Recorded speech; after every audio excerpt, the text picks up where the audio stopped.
Zdaj pa vabim udeležence okrogle mize, da se nam pridružijo tukaj pod odrom, kjer bomo poskušali predstaviti, kako dostopnost, kako sprejemanje zakonodaje lahko vpliva na njihovo enakopravnejše vključevanje v ta svet.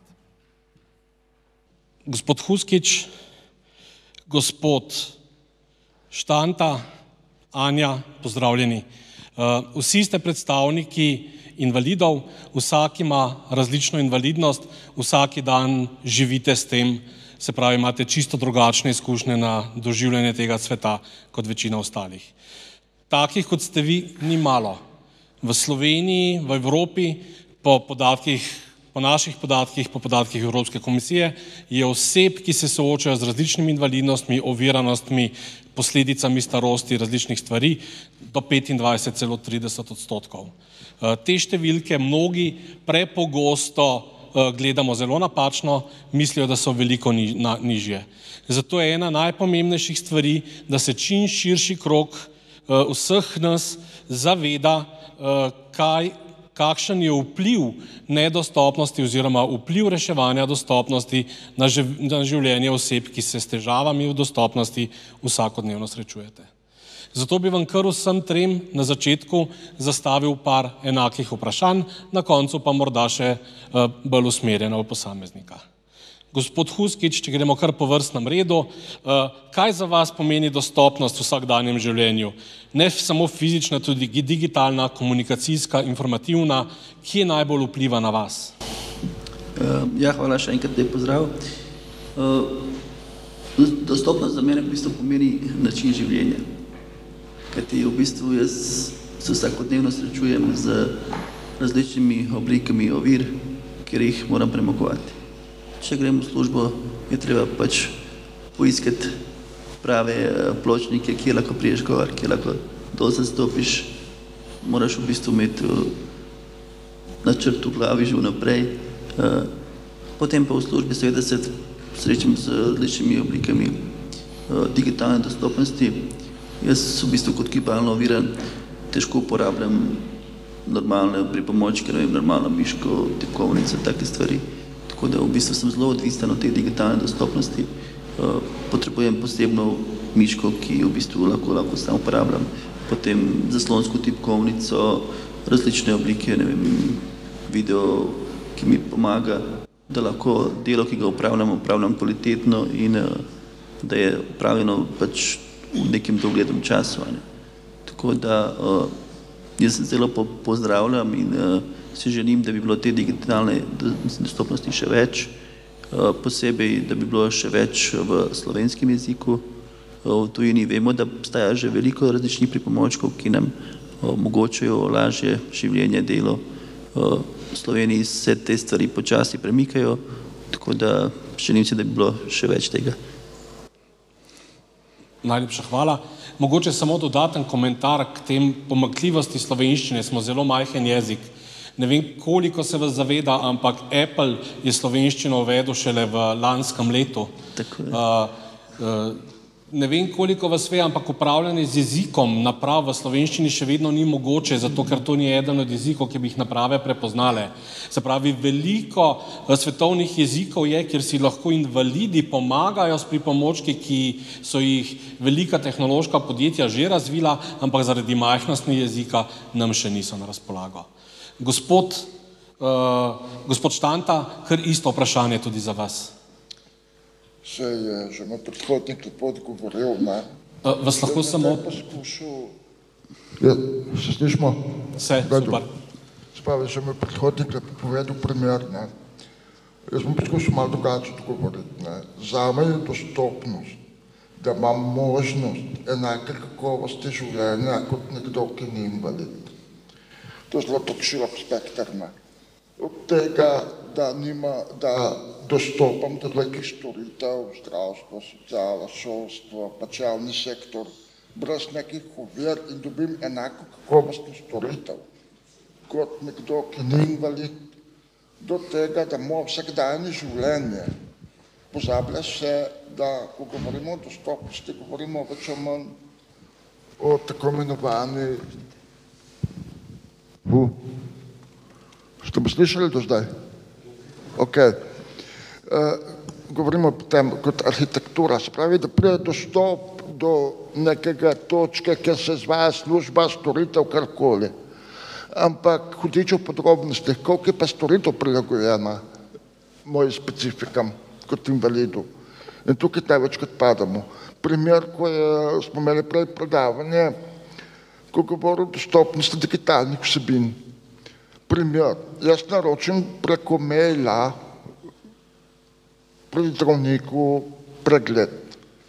Se pravi, je dostopno. Ampak, ko pridem jaz v ambulanto, ko moram čakati vrsto, ko sem jaz kot naglušna oseba živčen, ker ne vem, kdaj me bodo poklicali, ker ne slišim, je to še zmeraj dostopno ali ne? Razumete, dostopnost je zelo tak, v vsakdanjem življenju zelo kompleksen, bi rekel, princip. Kar se pa osebne izkušnje, pa tako, jaz sem pač od rojstva, že imam kot invalid in dejansko to postane del življenja in težko rečeš, kaj bi bilo, če ne bi bilo ovir, ker si ne predstavljaš sveta brez ovir, ne, ničeloma. To je super iztočnica, odličen pogled, da nekateri celo življenje živijo v zelo drugačnem svetu kot mi in se mu morajo prilagajati. Anja, še vi isto vprašanje. Ja, najlepša hvala. Ja, se pravi, jaz zame dostopnost mi pomeni v bistvu, da lahko polno živim. Se pravi, da je življenje nek barvit mozaik, da lahko, ne vem, se ukvarjam s športom, grem v muzej, pa je vsaj en del nekih eksponatov dostopen, tipen zame. Potem recimo v službi, da recimo so digitalna orodja, ki jih uporabljamo in programi, da so dostopni oziroma v primeru, da niso, da imam nekoga, na katerega se lahko obrnem, pa mi tudi ta program podrobneje predstavi, ker recimo zame je dostikrat pač problema, ne, ko pridem v stik z nekim novim orodjem, programom, aplikacijo, da rabim kar nekaj časa, da osvojim, kje kaj je, ker zaradi v bistvu težke slabovidnosti, ko povečam ekran, v bistvu vidim sam 1/4 ekrana in se v bistvu moram najprej naučiti vse funkcije. Nekdo, ki vidi, ki je videč, vidi slikco in ve recimo, aha, to je replay. Jaz recimo rabim razlago za tem, ker po sami slikici lahko pač takoj ne vem, dokler mi nekdo podrobneje ne opiše. Tako da v bistvu dostopnost pomeni, da sem lahko aktivna, da se vključujem in da imam enake možnosti kot drugi. Zdaj dostikrat slišimo, da osebe z invalidnostjo se borimo za dostopnost, ampak jaz v bistvu bi rada poudarila, ja, se borimo, zato ker bi to moralo biti konec koncev nekako bomo rekli neka osnova na kolektivni ravni družbe in dokler se bomo borili, ne moramo še govoriti o neki dostopni družbi. Pomembno pa je, da ne pričakujemo nekega idealnega sveta dostopnosti. Seveda, pomembno je, da je, se pravi, družba inkluzivna in da se mi kot osebe z invalidnostjo znamo integrirati. In glede na vse to, kar ste zdaj povedali, ta svoj pogled, kje so pa res tiste stvari, s katerimi se pa soočate osebno nedostopne in mimo katerih morda ne morete brez tuje pomoči, pa bi morali priti mimo njih brez tuje pomoči? Kje so take situacije v Sloveniji zdaj, kjer so vam zaprta vrata zaradi ovir, ki so pred vami? Hvala. Težko reči, da je zdaj neko področje popolnoma nedostopno. Vedno so neki načini, kako lahko vsaj deloma prideš do neke storitve. Zdaj, odvisno od tebe, koliko si ti zadovoljen s tem. Ali pričakuješ, da bo ta storitev res maksimalno 100% dostopna, ali si zadovoljen tudi, če je samo 50%. Recimo, ne vem, če greš na kopališče, recimo, pa si recimo z otroci, kakorkoli, ali zdaj ti zahtevaš, da boš tudi lahko ti šel v vodo, ali je dovolj, da sam prideš, pa da se tvoji otroci kopajo, ne? Ali je zadovoljen s tem, recimo, da si na tem kopališču, da je urejeno stranišče, da imaš možnost iti vmes, ali je to pač narejeno tako improvizorično, ali je res narejeno tako, da se počutiš dobro, da si zaželjen gost, recimo na tem kopališču. Tako da jaz mislim, da je zelo veliko odvisno od osebne perspektive, kako človek sam gleda na to in tako kot so tudi moji predhodniki povedali, mi dejansko živimo že skoraj celo življenje, jaz že v bistvu že več kot 40 let sem na vozičku, in jaz sem se v tem času navadil, da določene stvari pač niso dosegljive za mene, in sem tudi sprijazen s tem in tudi mi ni nekaj zdaj nujno pomembno, da zdaj mora biti vse dostopno. Je pa lepo, da so določene poti, določene, osebne stvari, banke, pošte, vse te stvari, ki se vsakodnevno pač srečuješ s tem, da so urejene, da je tukaj pravilo, da to pač mora biti in da je. Tukaj ni pač tisto, a bo, a ne bo. Hvala. Izvolite. Ja. Zdaj, moja osebna izkušnja je taka, da zanimivo, največ ovir se jaz srečujem v javnem servisu. Manj gospodarstvo. Ker v gospodarstvu, če želiš nekaj kupiti, jim je v interesu, da se ti približajo. V javnem servisu, za katerega vemo, da nažalost v Sloveniji premajhen glede na razvite družbe in imamo dejansko kronično obremenjene ljudi, jim da v sedmi zmanjkuje in energije in čase, ki je potrebno, da se ti tebi približajo kot z vidika dostopnosti. Pa naj bo to zdravstvo, šolstvo, sociala. Zanimivo, človek tle ne bi pričakoval, ampak dejansko tle največ ovir. Ovira so dvojne. Ena je tisto, da dejansko njihove storitve niso prilagojene, bom rekel, meni kot mojim specifikam, recimo ne vem.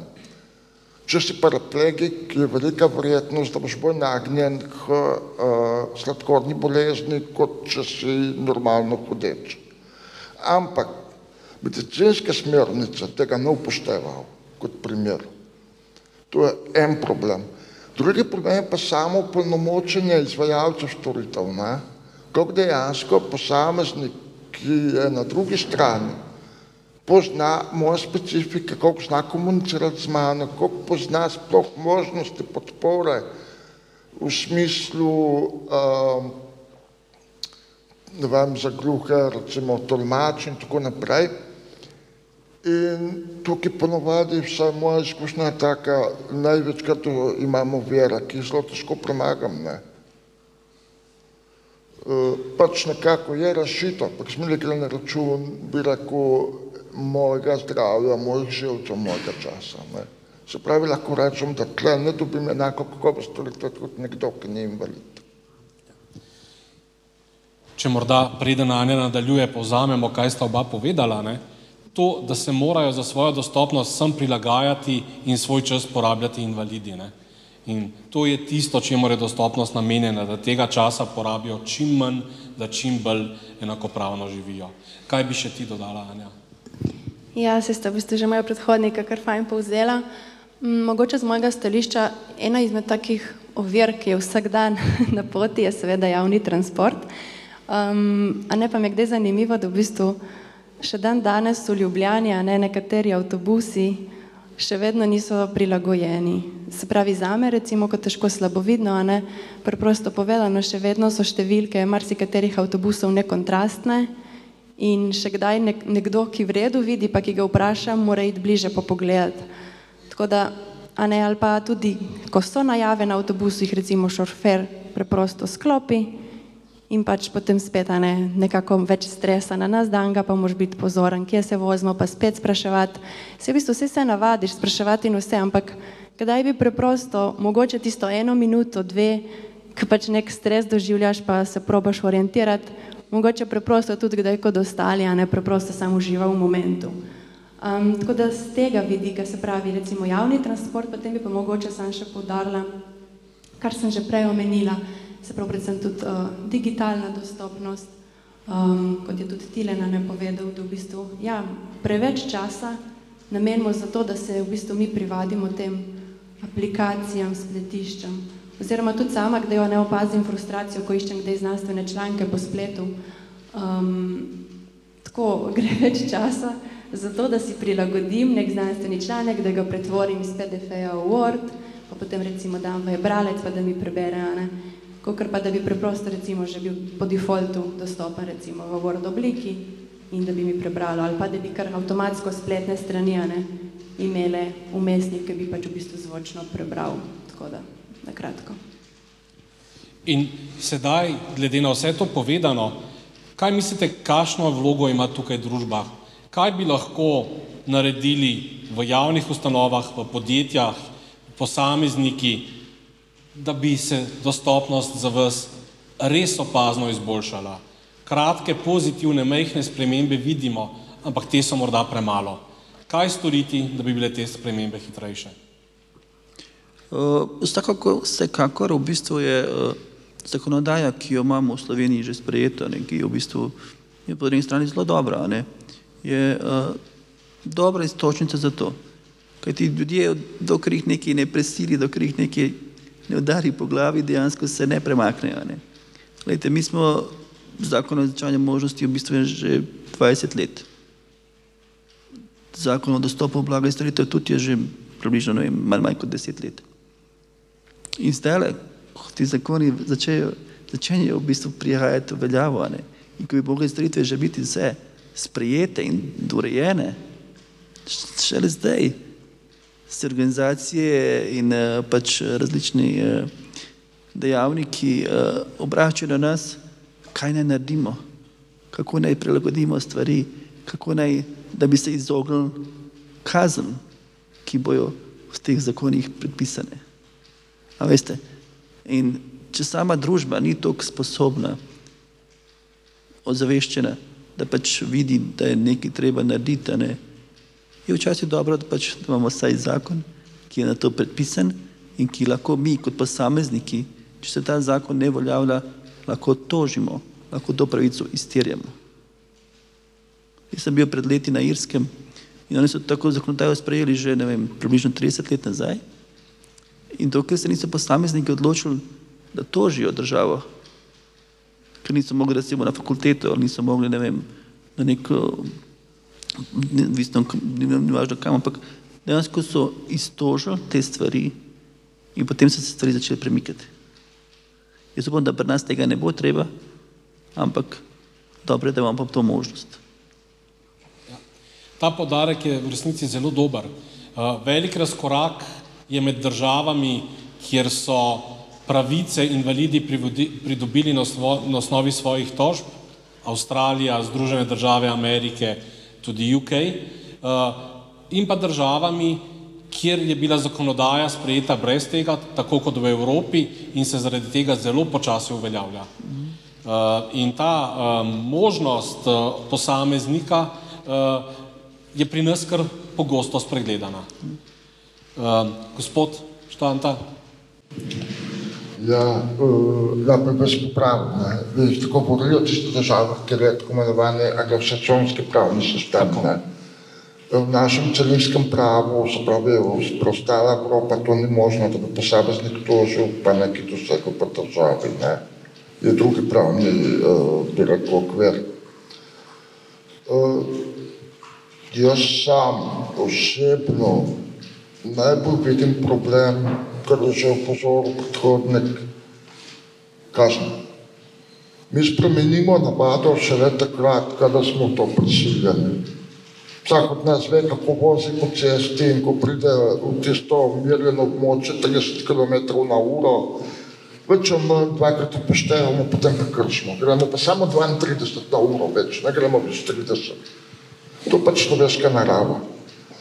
In dokler ne bodo kazni, neka varianta, bom rekel, strahu pred neizpolnjevanjem, lahko sprejemamo zakon, kot želimo. Če bi že obstoječi zakon striktno se držali, bi bil že bistveni napredek. Druga stvar, ki se moramo zavedati, pa je, da dostopnost pravica in ni to dolžnost ali pa potreba, to je pravica. In to pomeni, da gremo že na področje etike in kulture družbe, kar pa zahteva svoj čas. In ko si želiš spremenjati kulturo družbo, moraš začeti pri izobraževanju otrok, ne odraslih. Se pravi, dejansko mi bi mogli imeti že v osnovnem šolstvu neke vsebine na temo specifik potreb invalidov, da se otroki to učijo, da otroki to ponotranjajo. Ker ogromno situacij v življenju je, ko prihaja do nekih ovir, zato ker ljudje se bojijo pristopiti do nekoga z oviranostmi oziroma do nekega invalida sredi neznanja. In tako da jaz, tukaj, kot sem že prav omenil, stvar je dosti kompleksna, ko govorimo o področju dostopnosti. In dejansko tukaj je potrebno večfazno delovanje, po eni strani zakonodajo striktno izvajati, po drugi strani pa izobraževati, učiti, opolnomočiti ljudi. Šele potem, ko bo postala dostopnost ali pa, bi rekel, neka kulturna norma, nek etični imperativ, bomo lahko rekli, da smo na pravi poti.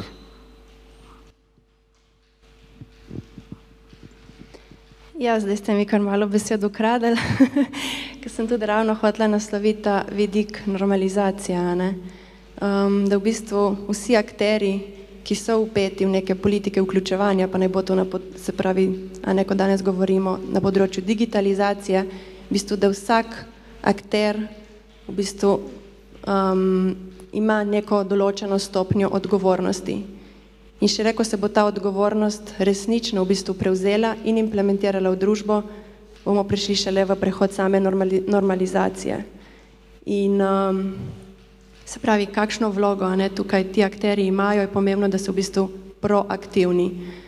In ravno s proaktivnostjo in s tem v bistvu, bom rekla, tudi organizacija, kot so zavodi, in posamezniki, ker ste preprašali, kakšna je pa vloga recimo posameznikov, oseb z invalidnostjo.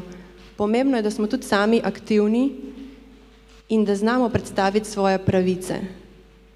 Ne, da v bistvu dosti krat pričakujemo, se damo v neko pasivno vlogo, ali pa se bojo odločevalci, se bodo politiki. Ne, tudi mi smo v bistvu pomembni znanilci, kaj pravzaprav rabimo, kaj so tiste naše specifične potrebe, ker kot vemo, osebe z invalidnostjo, to je zelo, bomo rekli, širok spektar, vsak ima neke svoje specifike, ki jih je treba nasloviti. In ravno to, da v bistvu mi, ko se srečujemo s posamezniki, ko smo aktivni na svojih področjih, da o tem govorimo. In tudi bolj, ko bomo mi aktivni in zagovarjali v bistvu svoje pravice, bodo tudi v bistvu družba nekako odziv, v bistvu nas bodo opazili. In pomembno je, da ne prevzemamo nekih pasivnih vlog in pričakujemo, da bodo drugi, pa saj je zakon, saj bodo implementirali, ne, tudi mi, tudi mi smo zelo pomembni v tej zgodbi. Hvala. To, kar si nazadnje poudarila, Anja, se mi zdi zelo pomembno. In če malo razmišljamo, koliko se v resnici govori o dostopnosti, o pravicah invalidov na splošno, je tega zelo malo. Če bi država jutri napovedala nov zakon, ki bi za 10 km/h zmanjšal dovoljeno hitrost, bi po jutrišnjem o tem govorila cela Slovenija. Ko država sprejme zakon o dostopnosti do produktov in storitev za invalide, kot ga je sprejela začetek lanskega leta, o tem ni govoril nihče. Čisto nihče. In dokler se o tem ne govori tudi v javnosti, da se javnost zaveda tudi skozi sistem šolstva in podobno, potem polne dostopnosti, po mojem mnenju, verjetno ne bomo mogli doseči.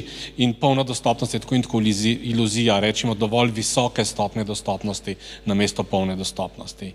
In iz te iluzije, če gremo še na zadnje vprašanje, to skupno, kako bi za vas zgledala res dostopna družba po vaših merilih, kaj bi bilo drugače kot danes? Če to predstavljate dejansko res, ne vem, jaz res težko predstavljam, da, ker ne vajen sem teh nekih polen, nekih ovir, ki se pojavljajo vsak dan in me na nek način spodbujajo, da se aktiviram, da sem dejaven. Tako da se mi zdi, da če bi bilo vse tako urejeno, da ne bi bilo več tako zanimivo mogoče. Malo se hecam, ampak seveda bi bilo zelo lepo, če bi te stvari, recimo, ki jih moramo mi, ki so tudi moji prihodniki prepovedali, imeti nekako v zakup in moramo nekaj naprej računati in študirati tam, kam greš, ali je tam dostopno, ali boš našel prilagojene sanitarije, ali boš, ne vem, ali bojo vrata dovolj široka, ali bojo, in da moraš imeti nek korak pred tistim, ki organizira določeno stvar in opozarjati na to, da kljub temu, da oni rečejo, ja, vse je prilagojeno, recimo, če greš kakšen hotel, vse je prilagojeno, imamo dvigalo, pa prideš tam, pa so recimo pred dvigalom 2 stopnice, ne. Pa rečejo, vse so samo 2 stopnice. Ne vem, jaz nimam še kril, da bi priletel, ampak dejansko malo je hecno, ker dejansko ljudje se ne zavedajo, kaj dostopnost je, ne. In ta neka popolna dostopnost, kot ste sami povedali, verjetno ne bo nikoli, ne. Ampak z ozaveščanjem, s širjenjem različnih informacij, mislim, da bomo dosegli neko višjo stopnjo. Mi smo recimo tudi v NCOS-u, ravno ta teden smo imeli sestanek, kot je prej predhodnik povedal, da se moramo dejansko začeti pri najmlajših. Mi smo predlagali, da se v šolski sistem v okviru enega predmeta uvede tudi vsaj enkrat na 2krat na leto neko druženje z posameznimi invalidi. Da se pač v šolah predstavijo različne oblike invalidnosti, da pač učenci oziroma dijaki vidijo, se srečajo fizično, vprašajo in na ta način gradijo neko zavest, da smo prisotni, da niso samo invalidi po hišah zaprti, ampak da so del družbe in da je treba tudi za njih nekaj urediti, prilagoditi, če drugače, da se pač počutijo dobrodošle med vsemi. Gospod Štanta?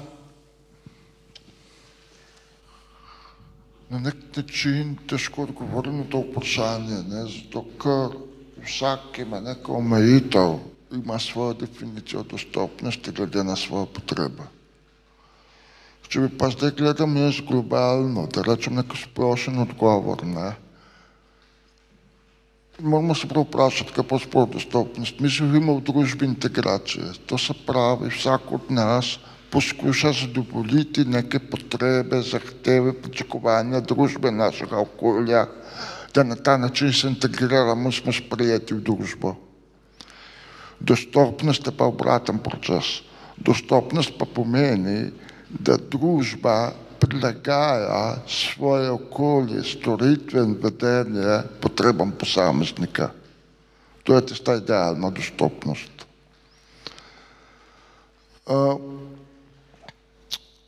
Težava je, ker mi dostopnost delimo.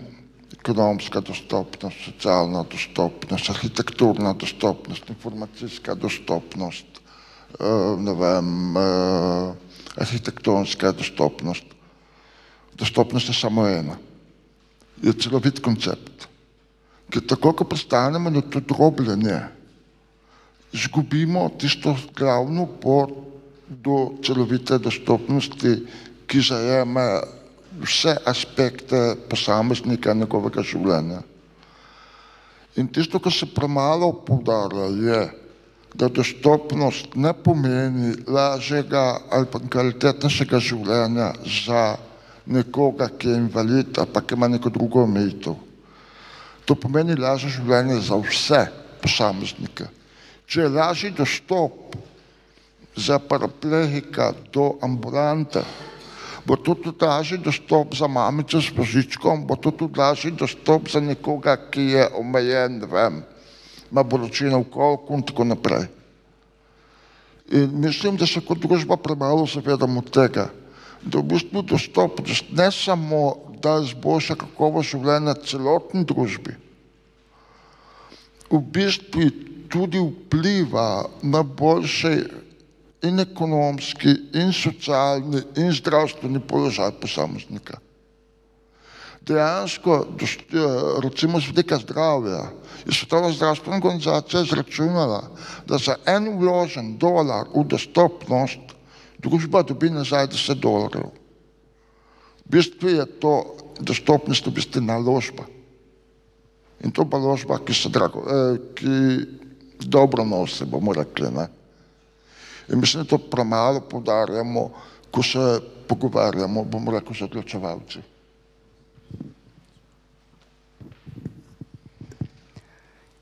Ja, to vprašanje, ki ste ga prej Tilen v bistvu zastavil, je v bistvu res ni enostavno. V bistvu zame, kaj bi pomenila zares dostopna družba? Vedno se vrtimo okrog aspektov, fizične, informacijske, komunikacijske, pa bi jaz poskušala odgovoriti v bistvu z drugega zornega kota. V bistvu zame, dostopna družba ne pomeni zgolj, da imamo zakone, implementacijo, ampak da razvijamo tudi socialne kompetence družbe. Zakaj? Ker v bistvu na kolektivni ravni posamezniki, ki so pomembni v bistvu akterji družbe, prispevajo ključno v bistvu, kako pravzaprav dostopnost razumemo. In razumevanje dostopnosti temelji na socialnih kompetencah, kot so empatija, razumevanje drugačnosti, razumevanje, da nekdo, ki je na vozičku, potrebuje to, nekdo, ki je slep, potrebuje tisto. In če ni socialnih kompetenc na ravni družbe, nam ne pomaga noben zakon. Tako da v bistvu ravno v tej smeri je zame v bistvu dostopna družba, da tudi, če imamo neke ukrepe, ki se implementirajo, je na drugi strani izredno pomembno, da kot posamezniki v bistvu čutimo, da smo odgovorni, vsi. Ampak kdaj to čutimo? Se pravi, ko v bistvu imamo neko sočustvovanje do človeka, kar dan danes, če pogledamo skozi družbo digitalizacije, transformacije, se nekako izgublja, In tudi recimo kot sociologinja dostikrat opazim, da v bistvu individualizem postaja v bistvu norma. In to gre, če smo iskreni, ravno v nasprotno smer, kar v bistvu pravzaprav pa mi si želimo, da v bistvu smo soodgovorni do sočloveka, ki ima neke druge potrebe. Tako da v bistvu z tega vidika bi predvsem poudarila rada to, da ne pričakujem recimo popolne dostopnosti, pridem v muzej, pa lahko, ne vem, je tipen vsak eksponat. Pridem v galerijo, pa je na plakatu napisano v črkah, da bojo meni berljive. Ne, pomembno je, da če bom nekoga tam vprašala, da bo pripravljen pomagati, pripravljen razložiti, dati nek opis, se pravi tudi usposabljanje, izobraževanje, tako da v bistvu v tej smeri. Najlepša hvala. Pa morda še par bolj usmerjenih vprašanj, pa če zdaj začnemo tam, kjer smo ponavadi končali, pri gospe Uršič. Anja, aktivno se ukvarjate s področjem zaposlovanja invalidov, sodelujete s podjetjem Novartis na področju vključevanja, delate doktorat na tem področju, sodelujete s fakulteto, ste članica upravnega odbora Evropske zveze slepih, se pravi, imate ogromno strokovnih in tudi socialnih informacij na tem področju. Kaj mislite, kaj bi se lahko izboljšalo, kaj bi se lahko spremenilo za boljše zaposlovanje invalidov? Tako na področju, kot vedno, delodajalcev, kot tudi invalidov samih. Ja, v bistvu, če najprej naslovim kar, se pravi, predvsem z vidika delodajalcev, bi poudarila, da je pomembno, v bistvu, da se podjetja zavežejo vključujoči kulturi in vključevanju raznolikosti v samo podjetje. Tudi sama v bistvu, si v Novartisu prizadevam, da osebe z invalidnostjo, ko pridejo v naše podjetje, lahko realizirajo svoj potencial in da njihova invalidnost ni v bistvu prva oznaka, ki je vidna na posamezniku, ampak njegov talent, kaj lahko prinese v neko organizacijsko kulturo, v delovni proces. Zdaj, tukaj, kaj je pravzaprav pomembno, da delodajalci storijo? Prvič, da so odprti, drugič, da se vodstvo zaveže in tretjič, da se res implementirajo v samem podjetju aktivnosti, ki se pravi, spodbujajo spremembo percepcije invalidnosti. Dan danes še vedno dostikrat zasledimo da marsikater delodajalcev straši, pa ne zaposli, pa ne ve, kaj bi lahko recimo nekdo, ki je slep pravzaprav delal, a lahko uporablja računalnik, a bo lahko uporabljal Teamse in take zadeve, kako bo prišel na sestanke, kaj če je sestanek v drugi državi, a ne tudi. Tako da v bistvu je zelo ogromno nekih vprašanj, na katerih nimajo odgovore. In ravno zaradi tega je v bistvu pomembno, da znotraj podjetja, ne vem, recimo delamo razne delavnice, izobraževanja, tako za same vodje, kot se pravi potem tudi za sodelavce, ki bodo se pravi imeli v timu nekoga z neko obliko invalidnosti in da pravzaprav grejo tej osebi nasproti. Tako da pri delodajalcih predvsem ta odprtost in da res v bistvu dajo priložnost. Potem mogoče še z vidika oseb z invalidnostjo, pa ravno to, tudi recimo dostikrat je tudi na naši strani nek strah, zadržek. Tudi sama, ko sem začela delati, je bilo prvo vprašanje, a bom zmogla. Pa se v bistvu ne, dostikrat se mi zdi, da se želimo dokazati ne 100%, ampak 150% in se še bolj v bistvu angažiraš, še bolj hočeš biti efektiven, produktiven, pokazati, da res boš lahko. Ampak v bistvu je pomembno, da nekako poskušamo najti tisto neko zlato sredino, kar je včasih težko, da se izkažemo, hkrati pa da ne gremo čez neke meje, dokje lahko in da zaupamo vase, v svoje potenciale in verjamemo, da tudi mi, ki imamo neke hibe, v bistvu, da nam uspe. Tako da. Hvala. Morda še eno, seveda, kar izvolite. Priznam, da ne sledim več tega dogajanja v post-covidnem, post-apokaliptičnem, bi rekel, svetu, Ampak prej je bilo zanimiv trend, da ko so uvedlo kvote, se nekje reklo, da bomo pač imeli določeno maso invalidov zaposlenih. Izkazalo pa se je, da je število zaposlenih invalidov postalo zelo, zelo konstantno oziroma primerljivo s številom delovno aktivne populacije, se pravi zaposlene populacije. In če ta populacija padlo število zaposlenih invalidov, če ta populacija zraslo. In dejansko se tisto o zaščitenem delovnem mestu, o prilagojenem delovnem mestu je postalo na nek način črka na papirju. Se v praksi zelo malo zvedlo. In zanimivo je tudi dejstvo, da največji kršitelj kvot je bila javna uprava. Ker javna uprava preprosto dvignila svoj proračun in potem izplačevala kazni zaradi nezaposlovanja invalidov. In dejansko javna uprava na ta način ni občutila stroška nezaposlovanja, za razliko od gospodarstva, ker pač je bilo prisiljeno, če želela zmanjšati strošek plač, je mogli zaposliti ali pa vsaj zagotoviti kvoto invalidov. Ravno to, kar ste vi zdaj odprli, bi bilo moje podvprašanje Anji, tako da morda kar vsem vam trem. In v Sloveniji je glede tega zakonodaja dokaj dobra. Imamo kvote, imamo možnost izpolnjevanja kvot, ampak nekateri lahko odkupijo se in ne zaposlujejo. Ali je ta odkup po vaše nek dvorezni meč? Ali je to nekaj, česar v zakonu mogoče ne bi smelo biti, plačevanje kazni?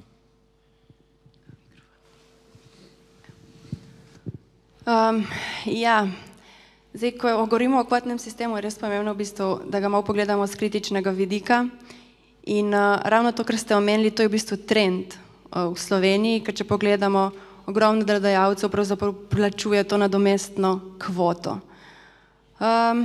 In s tem se pravzaprav v bistvu nekako izognejo, da bi pravzaprav zaposlovali osebe z invalidnostjo. Po mojem mnenju, nadomestna kvota pravzaprav dopušča, da obidejo zakon. Ampak spet je pa vprašanje, zakaj pa pravzaprav rabimo kvotni sistem? A ne bi moralo biti že na družbeni ravni normalizirano, da se osebe z invalidnostjo enakopravno vključujejo v družbo? Tako da tukaj je zelo pomembno, da se pravzaprav vprašamo, kvotni sistem imamo, kar je bilo tudi prej omenjeno, javna uprava je določila zase najnižji prag, 2%, in v bistvu pred svojo preprogo so pometli in res ogromno breme dali pa v bistvu na zasebni sektor. In z tega vidika, da se v bistvu to dopušča, po mojem mnenju pač ni legitimno.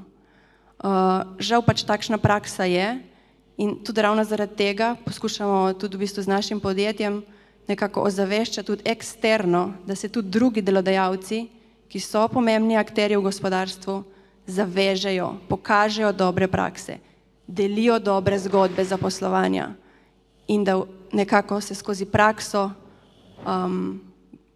nekako poskuša izboljšati trend, da ne bo zgolj temeljil na plačevanju nadomestnih kvot, ki same po sebi v bistvu reproducirajo ponovno izključevanje oseb z invalidnostjo z trga. Gospod Huskič, še vaše mnenje glede tega? Tega zaposlovanja. Kvot in zaposlovanja, seveda. Zelo podobno, kot je Tanja povedala. Jaz dejansko sem tudi bil zgrožen, ko sem zvedel, da v bistvu javna uprava ima res nizek prag. Kajti dejansko javna uprava je res tisto najboljše področje, ki bi se lahko invalidi zaposlovali. Veliko dela je z računalniki, veliko dela je v pisarnah in neke proizvodnje in dejansko na vseh teh ministrskih direktoratih, občinah bi lahko invalidi res delali enakopravno kot vsak drug delavec. In na NSI-ju se tega zavedamo in tudi pripravljamo tudi predloge, da bi se dejansko ta javna uprava, ta prag dvignil. In s tem pač bi bila javna uprava prisiljena več invalidov vključiti v svoje vrste. Mislim, da bi to bilo res ena taka hitra rešitev, kako dejansko te kvote najbolj opravičiti. In če kar nadaljujemo z vami, ste predsednik Nacionalnega sveta invalidskih organizacij, največje zagovorniške organizacije invalidov v Sloveniji. Kaj menite, kaj bi bilo pomembno za boljše udejanjanje dostopnosti zakonodaje, kaj bi lahko država storila več, kaj bi lahko podjetja in pa posamezniki storili več? Mislim, da je ključ v ozaveščanju. Čim več pojavljanja v medijih, čim več pojavljanja v različnih podobnih dogodkih, kot je današnji, čim več dejansko predstaviti družbi, kaj se skriva v ozadju, kaj bi bilo potreba narediti, da se pač stvari premaknejo. Jaz mislim, da velikokrat tudi ne gre za neka sredstva finančna. Včasih je dovolj pač sem nek tak premik v glavi, ki res potem omogoči neko boljšo dostopnost, da se neka vrata pač malo drugače odprejo, ker dejansko ne bo nič stalo, ampak bo nekomu veliko pomenilo. Recimo, ne vem, če se vrata odpirajo navzven, ne pa znotraj, bi lahko tudi marsikatero stranišče bilo bolj dostopno. In veliko je takih stvari, ki so na prvi pač žogo malenkostne, ampak če pogledaš pa z nekega širšega spektra, pa bi res veliko pomenile. To ozaveščanje, to informiranje je verjetno res ključnega pomena.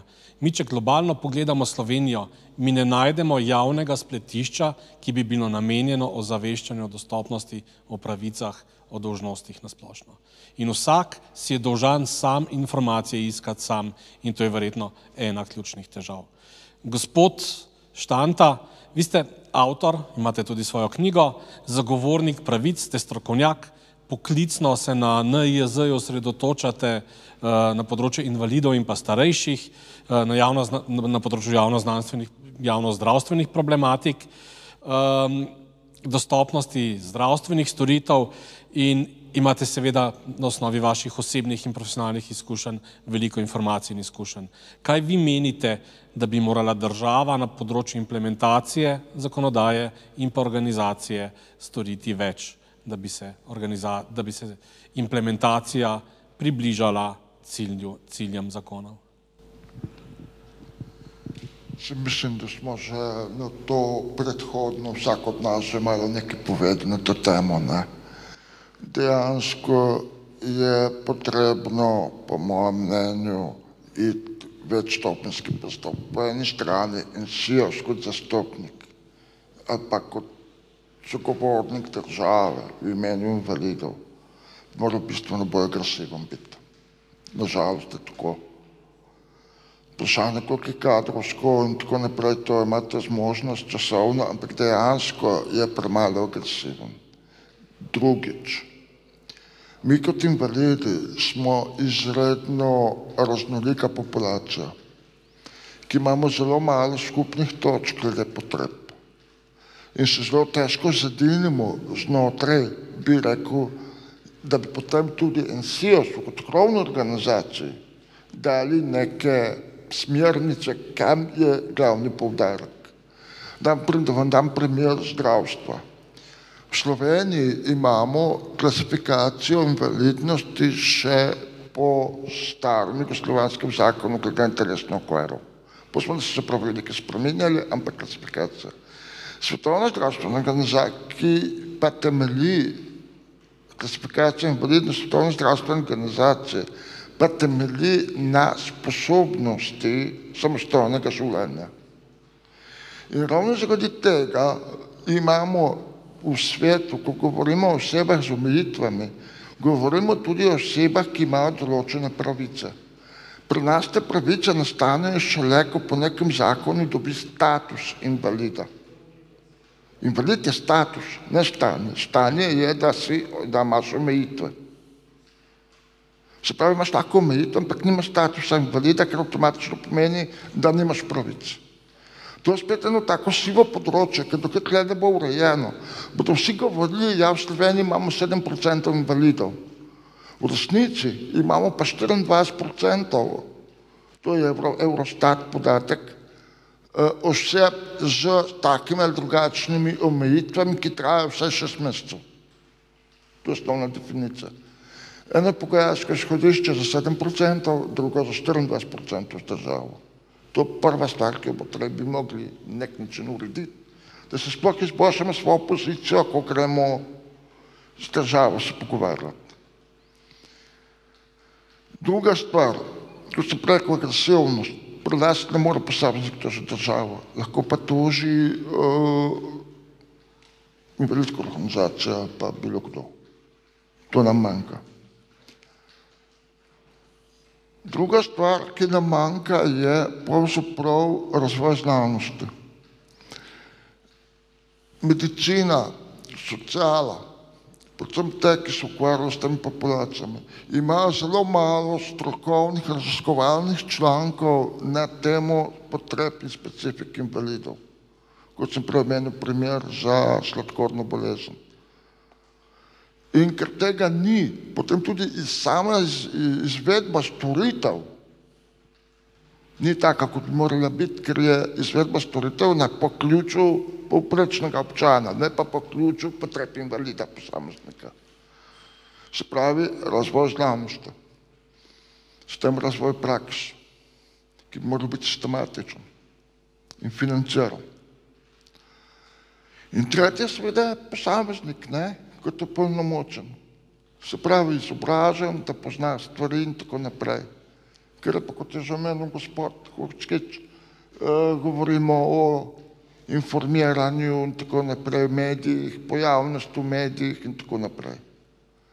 Skratka, gre za dosti kompleksen proces, ni tukaj hitrih rešitev, ker kot sem rekel, dostopnost je pravzaprav etična kategorija, ki si jo prizgojiš. Mogoče zaključujemo s to okroglo mizo počasi. Ima kdo od vas, oziroma če imate še kakšno zaključno misel morda?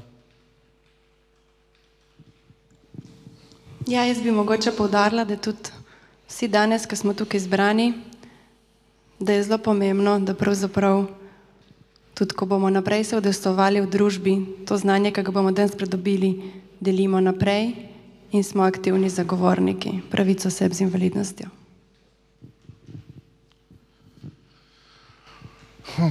Kot star osel, ko sem že, se spominjam še, ko smo lobirali, ko se sprejemal v zimi, prvi 20, pa se je tožilo, pa do Evropske unije in tako naprej, Evropska komisija, pardon.